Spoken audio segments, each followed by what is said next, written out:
हे guys, अस्सलाम वालेकुम। Welcome back to my अलबरकत फूड चैनल। आज मैं ज़बरदस्त सी रेसिपी लेके आई हूँ आप सभी के लिए। आपको ये इतना पसंद आएगा कि आप बनाए बिना रह ही नहीं पाओगे। इसे खा के कोई बता ही नहीं सकता है कि ये किस चीज़ से बनी हुई है। इतना लजीज, इतना टेस्टी बना है। वैसे है तो ये खीर, लेकिन हमने इसमें चावल नहीं डाला, साबूदाना नहीं डाला, हमने इसमें मावा भी नहीं डाला और खोआ भी नहीं डाला है। फिर भी ये बहुत ही टेस्टी बनेगी। जी हाँ फ्रेंड्स, हमने इसे गोभी से बनाया है और ये गोभी की खीर है। जी हाँ, आपने सही सुना, गोभी की खीर। तो चलिए इसे बनाना स्टार्ट करते हैं। बिस्मिल्लाहिर्रहमानिर्रहीम। तो सबसे पहले तो हमें चाहिए गोभी। तो हमने यहाँ पे 2 गोभी ले रखा है। ये वज़न में देखें तो 1 केजी है। आप इससे कम भी बना सकते हैं। अब हमें इसे ग्रेट करना है, तो हमें साबुत ही गोभी को लेना है, जिससे कि ग्रेट करने में आसानी हो और हाथ में चोट ना लगे। आप अगर चाहो तो बारीक बारीक भी इसे काट सकते हैं। तो ये देखिए, इस तरह से आपको ग्रेट कर लेना है।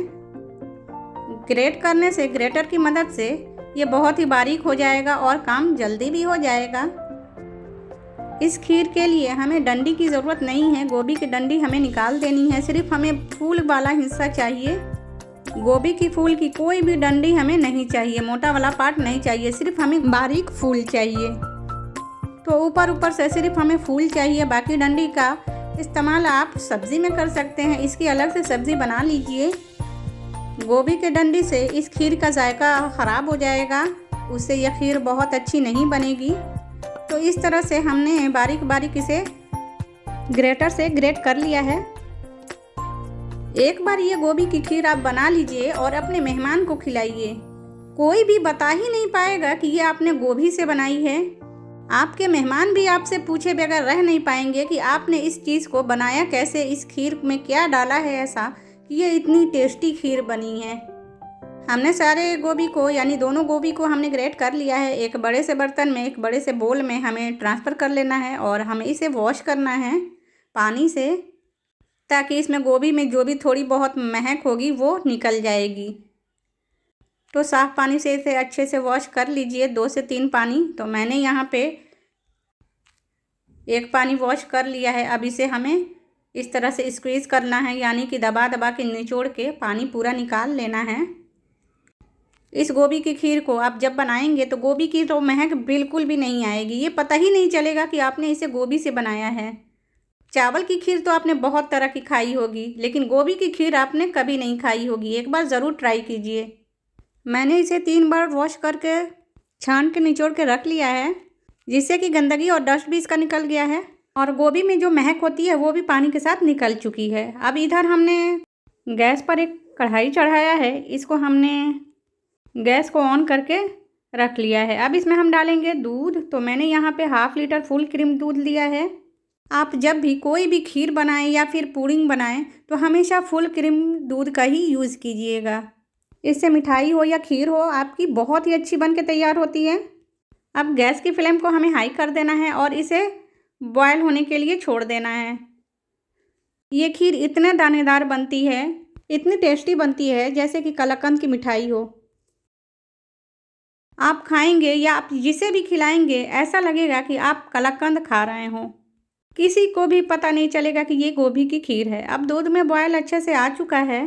अब हमने जो गोभी ग्रेट करके रखा है ना, उसको हम इसमें डाल देंगे। हम एक ही साथ पूरा डाल दे रहे हैं। इसको बनने में भी बिल्कुल टाइम ही नहीं लगता है। सिर्फ 10 मिनट में ये खीर बन के तैयार हो जाती है। अब इसको डाल के अच्छे से हमें चलाते रहना है। हमें कंटिन्यूअसली इसे चलाते रहना है, वरना ये नीचे कहीं जल सकती है।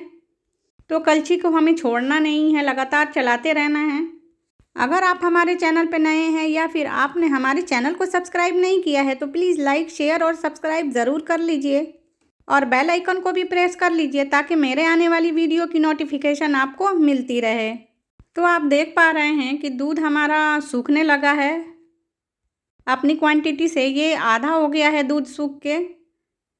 लेकिन अभी हमारी खीर तैयार नहीं हुई है। हम थोड़ा इसको स्पैचुला से इस तरह से थोड़ा हल्का हल्का दबा लेंगे, यानी कि हल्का हल्का मैश कर लेंगे, जिससे कि ये खीर और भी टेस्टी बनेगी। बहुत ज़्यादा मैश नहीं करना है। ऑलरेडी हमारा गोभी जो है ग्रेट किया हुआ है, तो इसलिए ज़्यादा मैश करने की ज़रूरत नहीं है। बस हल्का हल्का इस तरह से थोड़ा थोड़ा दबा लीजिए। दबाते हुए अच्छे से चलाते रहना है। फ्लेम को लो रखना है। गोभी का दूध सूख चुका है। गोभी दूध में अच्छे से पक चुका है। अब मैं यहाँ पे दूध डाल रही हूँ 1 कप और, क्योंकि बहुत ज़्यादा इसे ड्राई नहीं रखना है। बहुत ज़्यादा सूखी खीर अच्छी नहीं लगती है, इसलिए थोड़ा सा हमें गीला रखना है। ये ठंडा होगी तो और भी गाढ़ी हो जाएगी, तो इसे अच्छे से बढ़िया से चलाते रहना है इस तरह से। तो मेरे इस तरीके से एक बार तो आप ट्राई ज़रूर कीजिए इस खीर को। अब मैं डाल रही हूँ चीनी। तो मैंने यहाँ पे 4 बड़े चम्मच चीनी लिया है और इसे खीर में डाल दिया है। मीठा आप अपने हिसाब से रख सकते हैं, कम या ज़्यादा कर सकते हैं। आपको ज़्यादा मीठा पसंद है तो आप 2 चम्मच और डाल लीजिए। वैसे तो इतनी खीर के लिए चीनी काफ़ी है, लेकिन मुझे थोड़ा ज़्यादा मीठा चाहिए तो मैं यहाँ पे 2 चम्मच और डाल दे रही हूँ। अब इसे डाल के अच्छे से मिला लेना है। खीर हमारी ऑलमोस्ट तैयार हो चुकी है। मैंने फ्लेम को बिल्कुल लो रखा है। गोभी डालने के बाद से आपको सिर्फ 4 से 5 मिनट ही हाई फ्लेम पे पकाना है। उसके बाद से आपको लो फ्लेम पे इसे पकाना है। इससे खीर में बहुत ही अच्छा टेस्ट आएगा। लो फ्लेम पे पकाते हुए हमें 5 मिनट हो चुके हैं। अब मैं यहाँ पे डाल रही हूँ इलायची पाउडर। अगर आपके पास इलायची पाउडर ना हो तो आप हरी इलायची को क्रश करके या फिर उसका छिलका उतार के आप डाल सकते हैं, उससे भी इसका टेस्ट बहुत ही अच्छा आएगा। अब इस खीर को और भी रिच फ्लेवर देने के लिए मैं यहाँ पे मिल्क पाउडर ले रही हूँ। तो आप कोई सा भी मिल्क पाउडर यूज़ कर सकते हैं, कोई भी ब्रांड का आप डाल लीजिए। तो मैं यहाँ पे 1 चम्मच, 2 चम्मच और ये 3 चम्मच डाल रही हूँ। इससे खीर हमारी क्रीमी क्रीमी और बहुत ही मज़ेदार बन के तैयार होगी। वैसे तो मिल्क पाउडर ऑप्शनल है, लेकिन आपके पास हो तो ज़रूर डालिएगा। इससे खीर का टेस्ट और भी दुगना बढ़ जाएगा। और गोभी में अगर थोड़ी बहुत महक बची भी होगी तो वो भी ख़त्म हो जाएगी। वैसे तो खीर बनने के बाद से गोभी का बिल्कुल भी टेस्ट इस खीर में नहीं आता है। तो मैं इसे गरम गरम सर्व करके आपको दिखा रही हूँ।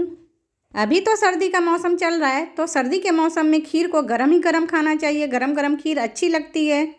वैसे अगर आप ठंडा करके खाना चाहते हैं तो आप इसे ठंडा ठंडा ही खाइए, तो भी ये बहुत ही मज़ेदार लगेगी। इस खीर को आप पूरी के साथ भी खा सकते हैं, या फिर साइड में पराठा भी बना लीजिए, उससे भी ये बहुत ही अच्छी खीर लगेगी। या फिर आप सिर्फ खीर ही बैठ के खाइए तो भी बहुत ही अच्छी लगेगी। आज की वीडियो आपको कैसी लगी हमें कमेंट सेक्शन में ज़रूर बताइए। आप किन किन शहरों से कहाँ से हमारी वीडियो देख रहे हैं हमें कमेंट ज़रूर कीजिएगा, ताकि हमें पता तो चले कि हमारी वीडियो कहाँ तक पहुँच रही है। अब इसके ऊपर थोड़े से बादाम से आप गार्निश कर दीजिए। मैंने बादाम को 2-2 टुकड़ों में काट लिया है और इसके ऊपर इस तरह से पत्तियों के जैसे मैं गार्निश कर दे रही हूँ। इस गोभी की खीर में कोई भी खास ड्राई फ्रूट्स की ज़रूरत नहीं होती है, बस गार्निशिंग के लिए मैं गार्निश कर रही हूँ, जिससे कि देखने में खूबसूरत लगे, टेम्पटिंग लगे। जिसका मन ना भी होगा कुछ खाने का, वो भी कटोरियाँ भर भर के ये खीर खाएंगे। किसी भी खास मौके पर या फिर छोटी मोटी पार्टी हो तो आप इस खीर को ज़रूर ट्राई कीजिए। आई होप कि ये खीर सभी को बेहद पसंद आएगी। आप गार्निशिंग इसे अपने हिसाब से कर सकते हैं। मैंने बादाम और लंबे लंबे किशमिश से गार्निश किया है। आपको जैसे पसंद हो वैसे गार्निश कीजिए। इस खीर की मज़ेदार बात तो ये है, इसे खाते ही आपको खीर का टेस्ट कम आएगा और मिठाई का टेस्ट ज़्यादा आने वाला है, क्योंकि ये खीर मार्केट के महंगी मिठाई के जैसे ही टेस्टी लगती है। मैं इसको आपको कटोरी में निकाल के भी दिखा रही हूँ। देखिए माशाल्लाह कितना दानेदार ये बन के तैयार हुई है। मैं आपको पास से भी दिखा रही हूँ। आप इसका लुक देखिए, टेक्सचर देखिए, सुपर्ब।